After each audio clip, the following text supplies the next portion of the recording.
Hi friends, Assalamu alaikum. Welcome to Tamil FX Academy. Today, day 21. இன்னைக்கு நம்ம பார்க்க போகிற டாபிக் என்னென்னா calculating pips. பிப்ஸை வந்து எப்படி calculate பண்ணுறது, ஸோ பிப்னா என்ன அப்படின்றத டீட்டெயில்டாக பார்க்கலாம். பிப்னா என்ன, ஃபுல் ஃபார்ம் என்ன, ப்ரைஸ் இன்ட்ரெஸ்ட் பாயிண்ட் தான் பிப். ஃபாரெக்ஸ் ட்ரேடிங்கில் எக்ஸ்சேஞ்ச் ரேட்டோட மொமெண்ட்டை மெஷர் பண்ண யூஸ் ஆகிற யூனிட் தான் என்னது இந்த பிப். ஸோ இது எப்படி நம்ம வந்து கண்டுபிடிக்கிறதுனா 4th டெசிமல் பிளேஸில் சேஞ்ச் ஆகுது, இதுதான் வந்து 1 பிப் அப்படின்னு சொல்லுவாங்க. ஃபார் எக்ஸாம்பிள் யூரோ யூஎஸ்டி பேரை பார்க்கலாமா. ப்ரைஸ் வந்து எவ்வளோ இதில் காட்டுது, ஜஸ்ட் ஃபார் எக்ஸாம்பிளுக்கு தான் உங்களுக்கு இந்த வேல்யூஸ்லாம் நான் வந்து ஷோ பண்ணியிருக்கேன். 1.0000 1.0001 ஆக சேஞ்ச் ஆச்சுன்னா நம்மளுக்கு எவ்வளோ வந்து சேஞ்சஸ் வேல்யூ இருக்கும், 0.0001 மட்டும் தான் சேஞ்ச் ஆகிருக்கும். ஸோ நம்மளோட டெசிமல் பாயிண்ட் வச்சு பார்க்கும்போது நம்மளுக்கு எத்தனை பிப், ஒன்லி 1 பிப். ஸோ நம்ம எப்படி ஈஸியாக ஞாபகம் வச்சுக்கலாம், லாஸ்ட்டில் இருக்க டிஜிட்ஸ் பாருங்கள். மோஸ்ட்லி லாஸ்ட்டில் இருக்க 1 or 2 டிஜிட்ஸ் தான் நம்மளோட பிப்பாக வந்து நம்ம கேல்குலேட் பண்ணுவோம். ஜஸ்ட் ஒரு ஷார்ட்கட் மட்டும் தான் இது.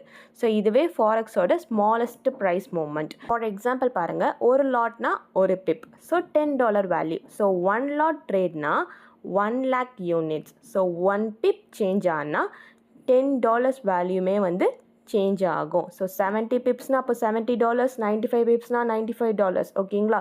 இது எப்படி கேல்குலேட் பண்ணுறதுனா pip into lot size equal to dollar amount. இதுதான் இதோட கேல்குலேஷன்ஸ். ஸோ பிப்பை வச்சு தான் நம்மளுக்கு வந்து ப்ராஃபிட் ஆர் லாஸை வந்து கேல்குலேட் பண்ண முடியும். So entry price minus closing price equal to pips. இது வந்து ப்ராஃபிட் ஆர் லாஸ் அப்படின்றது இந்த பிப்போட வேல்யூவில் தெரிஞ்சிடும்.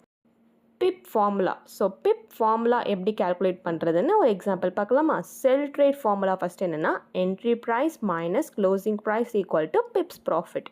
ஸோ பை ட்ரேட் ஃபார்முலா என்ன, entry price minus closing price equal to pips loss. இதில் கொடுத்துருக்க வேல்யூஸ்லாம் எல்லாமே ஜஸ்ட் ஃபார் எக்ஸாம்பிள் பர்பஸ்க்கு மட்டும்தான்.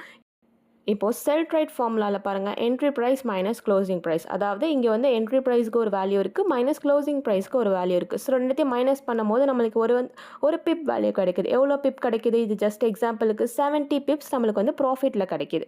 ஸோ பை ட்ரேடை பொறுத்த வரைக்கும் அதே ஃபார்முலா யூஸ் பண்ணுறோம், பட் நம்மளுக்கு எவ்வளோ லாஸ் ஆகுது, 95 பிப்ஸ் வந்து லாஸில் இருக்குது. ஸோ இப்போ டாலர் அமௌண்ட்டில் எப்படி கேல்குலேட் பண்ணுறதுன்னு பார்க்கலாம். ஸோ ஆல்ரெடி செல் ட்ரேட் ஃபார்முலா வச்சு நம்மளுக்கு வந்து எவ்வளோ ப்ராஃபிட் கிடைச்சிது, 70 பிப்ஸ் ப்ராஃபிட் இதில் வந்து பார்த்துருக்கோம். So 70 pips into 1 lakh unit equal to $70 profit. So பையில் நம்மளுக்கு எவ்வளோ லாஸ் ஆச்சு, 95 pips. So same formula. So 95 pips into 1 lakh units equal to $95 loss. ஓகேங்களா. So pips into lot size equal to dollar profit or loss. இது ரொம்ப ரொம்ப சிம்பிளான formula. இன்றைக்கி நம்ம என்ன லேர்ன் பண்ணிக்கிட்டோன்னு ஒரு குயிக் ரீகால் பண்ணி பார்க்கலாமா. ஃபஸ்ட்டு பிப்னா என்னன்றதை பார்த்தோம். 4th டெசிமல் சேஞ்ச் தான் பிப். ஃபாரெக்ஸில் எக்ஸ்சேஞ்ச் ரேட் 4th டெசிமல் பிளேஸில் சேஞ்ச் ஆகும், இதுதான் வந்து 1 பிப். ஸோ ஸ்மாலஸ்ட் ப்ரைஸ் மூமெண்ட்டை மெஷர் பண்ணுற யூனிட் தான் இந்த பிப். இதோட ஃபுல் ஃபார்ம் என்ன, ப்ரைஸ் இன்ட்ரெஸ்ட் பாயிண்ட். பிப்னா ஃபாரெக்ஸ் ட்ரேடிங்கில் எக்ஸ்சேஞ்ச் ரேட் மூமெண்ட்டை மெஷர் பண்ண யூஸ் ஆகிற ஒரு measurement unit. So sell pip ஃபார்முலானா என்னென்னு பார்த்தோம், பை பிப் ஃபார்முலானா என்னென்னு பார்த்தோம். இம்பார்ட்டண்டான ஃபார்முலா என்ன, pips into lot size equal to dollar amount. அதாவது pip count into lot size. Lot size எப்படி இருக்கும், யூனிட்ஸில் இருக்கும், ஈக்குவல் டு டாலர். அது ப்ராஃபிட்டோ லாஸோ, இதுதான் இதோட formula. Okay friends, thanks for watching. Subscribe to Tamil FX Academy. Inshallah next topic la paakalam. Until then, bye.